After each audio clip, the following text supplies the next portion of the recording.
Welcome back ناظرین. اب اس case پر بات کروں گی جس پر بات ہو تو پھر خون کھول اٹھتا ہے. بدبختی، ڈھٹائی، بے شرمی کی انتہا یہ ہے کہ عزیز الرحمان نے گرفتار ہونے کے بعد پولیس کے سامنے اعتراف جرم کر لیا ہے. وہی بے شرم شخص جو قرآن مجید پر ہاتھ رکھ کر اپنی بے گناہی کی قسمیں کھا رہا تھا. اب پولیس کو یہ بتا چکا ہے کہ ویڈیو اسی کی ہے جو چھپ کر بنائی گئی ہے. اس نے لڑکے کو مدرسے کے امتحان میں پاس کرنے کا جھانسا دے کر بدفعلی کی. جب ویڈیو کے وائرل ہونے کا خوف ہوا تو بیٹوں نے مل کر اس طالب علم کو سنگین دھمکیاں دی. عدالت نے اس بدبخت سمیت دیگر ملزمان کو 4 روزہ ریمانڈ پر پولیس کے حوالے کر دیا. وہ کہتے ہیں نا، عذر گناہ بدتر از گناہ. اس قبیح فعل پر جہاں بعض علماء نے اسے فوری سنگسار کرنے کی سزا کا مطالبہ کیا ہے، وہاں اہل علم کے لبادے میں کچھ ایسے جاہل لوگ بھی ہیں جو اس خبیث کو ڈیفینڈ کر رہے ہیں، توجیہات دے رہے ہیں اور دور نبوی کے حوالے سے جھوٹی مثالیں گڑھ رہے ہیں، اور ساتھ بیٹھے جو شاگرد ہیں واہ واہ کر رہے ہیں. مفتی طارق مسعود صاحب مجھے جوائن کر چکے ہیں پروگرام میں. طارق صاحب، آپ کو خوش آمدید کہوں گی، اسلامک اسکالر ہیں. یہ بتائیے، یہ انتہائی حساس ایشو ہے سر، ہماری جانیں قربان ہو جائیں دور رسالت پر، لیکن یہ لوگ جو پاک لوگوں کے حوالے سے من گھڑت باتیں کر رہے ہیں. ایک صاحب کی اپنے شاگردوں کو درس دیتے ہوئے کی ویڈیو گزری ہوگی آپ کی نظروں سے سر، بڑی وائرل ہو رہی ہے. ایسے لوگوں کی کیا سزا ہونی چاہیے سر اسلامی قوانین کے تحت، جو ایسے بدبختوں کو ایک تو ڈیفینڈ کر رہے ہیں اور اسلام کے عظیم ترین دور کے حوالے سے بہتان تراشیاں کر رہے ہیں؟ مفتی صاحب مجھ سے بات کی جا رہی ہے؟ جی آپ سے بات کر رہی ہوں. جی بسم اللہ الرحمن الرحیم.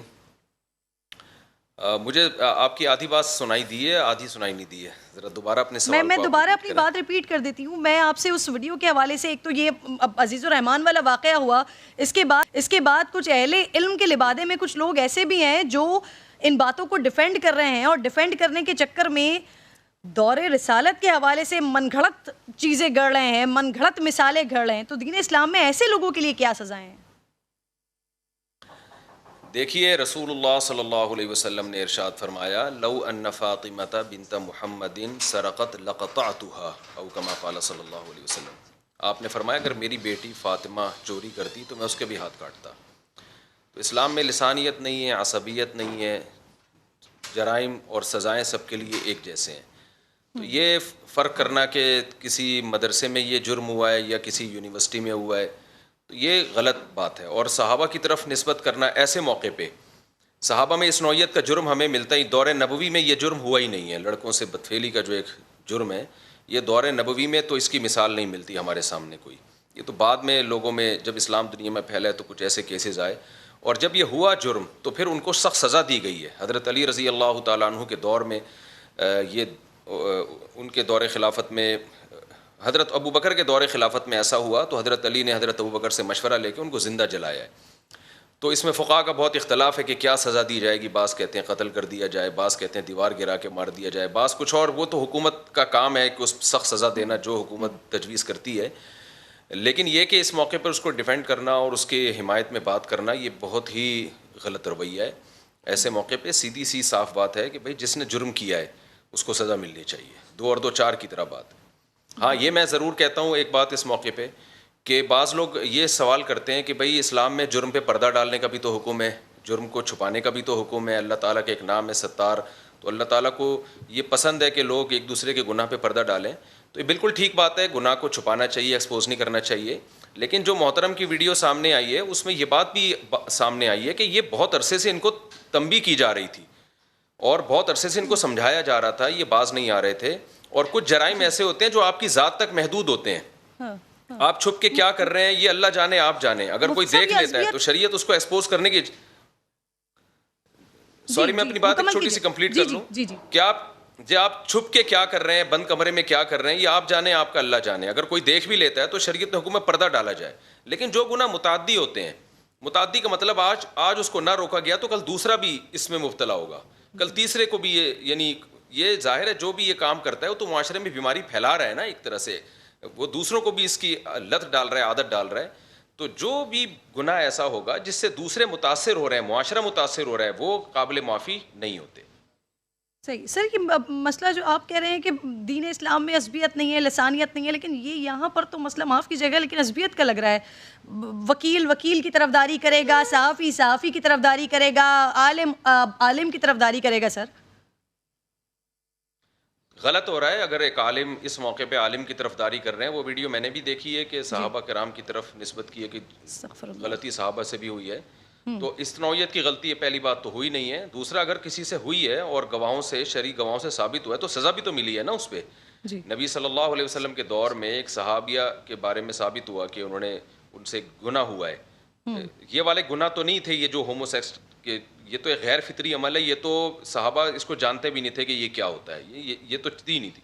زمانہ جاہلیت میں زنا عام تھا، تو کچھ لوگوں نے یعنی جب گناہوں سے توبہ کی ہے تو ظاہر ہے جیسے شراب اسلام میں بعد میں حرام ہوئی، زنا پر پابندیاں لگی ہیں اسلام میں، تو بعض حضرات سے ایسے جرم ہوئے ہیں جس میں انہوں نے توبہ کی ہے اور پھر ان کو سزا بھی ملی. حضرت معاذ رضی اللہ تعالیٰ عنہ کا واقعہ ہے کہ ان سے زنا سے رزق ہوا، نبی کے پاس آئے تو آپ صلی اللہ علیہ وسلم نے ان پہ سزا جاری کی ہے. تو لیکن اس نوعیت کا جرم صحابہ کے دور میں جہاں تک میری معلومات ہیں کسی صحابی سے ثابت نہیں ہے کہ ان سے یہ والا جرم ہوا ہو جو یہ ایک مذہبی شخصیت سے ایک جرم ہوا ہے. دوسری بات، اگر ہوا بھی ہے تو سزا ملی ہے نا اس پہ، تو ہم یہ کیسے ڈیپینڈ کر سکتے ہیں کہ یہ تو اس دور میں بھی ہو گیا تھا، ہوا تھا تو سزا بھی تو ملی تھی، تو ہم بھی کہہ رہے ہیں کہ سزا ملنی چاہیے. ایک اور بڑا مسئلہ ہے سر، وقتاً فوقتاً ایسی ویڈیوز آتی رہتی ہیں مدارس میں جو چھوٹے چھوٹے بچوں پر بےایمانہ تشدد ہوتا ہے سر، لیکن علماء کرام کی جانب سے اس طرح سے آواز اٹھتی میں دیکھتی نہیں ہوں سر.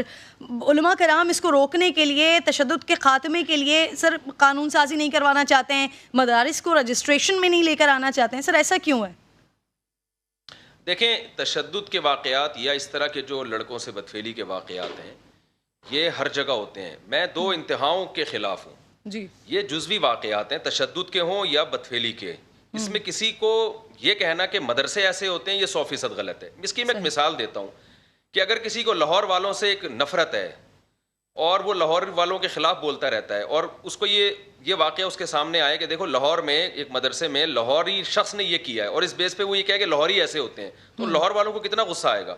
اگر یہ واقعہ پشاور میں ہوتا اور کوئی پشتو اسپیکنگ یہ کام کرتا اور لوگ اس پہ یہ کہتے کہ پٹھان ایسے ہوتے ہیں، تو کس قدر غصہ آتا پشتو بولنے والوں کو. اگر یہ کام کراچی میں ہوتا اور کوئی مہاجر یہ کام اردو اسپیکنگ یہ کام کرتا اور اس بیس پہ کوئی یہ کہتا ہے دیکھو مہاجر ایسے ہوتے ہیں، تو کراچی والوں کو کتنا غصہ آتا.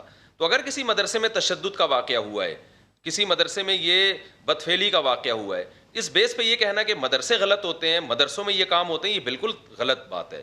یہ کام ہوتا ہے، ہر طبقے میں یہ جرائم موجود ہیں. ہر لوگ جو بھی کرے گا اس کی ہم نے مخالفت کرنی ہے اور اس کی بیس پہ ہم نے اس پورے ادارے کو یا پورے گروپ کو یا اس پوری جماعت کو برا کہنا ہے. یہ بالکل غلط ہے. لیکن آپ کہہ رہے ہیں کہ یہ معاملہ جزوی ہے سر مدارس میں اس طرح سے اور اتنا تشدد ہوتا نہیں ہے سر، جو ویڈیوز ہمارے سامنے وقتاً فوقتاً آتی رہتی ہیں. میں نے مدرسوں میں ٹائم گزارا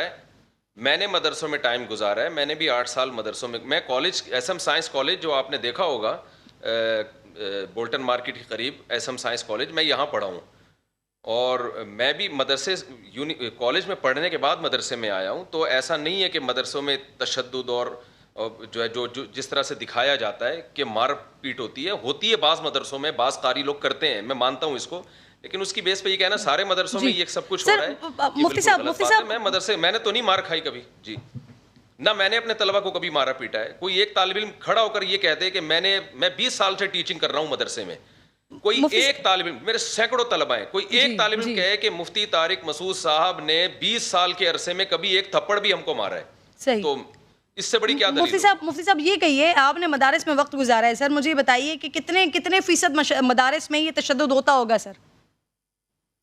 دیکھیں، میں نہیں کہتا، البتہ گاؤں دیہاتوں میں جہاں لوگوں میں اویئرنیس نہیں ہے، دیکھیں اس کا بہت تعلق اس سے ہوتا ہے کہ کون سا طبقہ آپ کے پاس آ رہا ہے. صحیح. جس قسم کا طبقہ آپ کے پاس آ رہا ہے، اچھے خاندانوں کے لوگ مدرسوں میں جائیں گے تو اچھے لوگ پیدا ہوں گے، اور ایسے لوگوں مدرسے میں جائیں گے جو چور اچکے ٹائپ کے، اور جیسے بعض لوگ کیا کرتے ہیں کہ کہیں داخلہ نہیں مل رہا تو چلو جی مدرسے میں اس کو ایڈمیشن کرا دو، اس کا یہ گھر میں تو کنٹرول ہو نہیں رہا تو مدرسے میں لا، تو ایسی جو پروڈکٹ آئے گی وہ تو پھر اسی طرح کی ہوگی. تو اس میں مدرسے کا قصور نہیں ہے، اس میں تو اس خاندانوں کا بھی قصور ہوتا ہے. مفتی صاحب آپ جانتے ہیں میجورٹی میں مدارس میں یہی ہو رہا ہوتا ہے مفتی صاحب.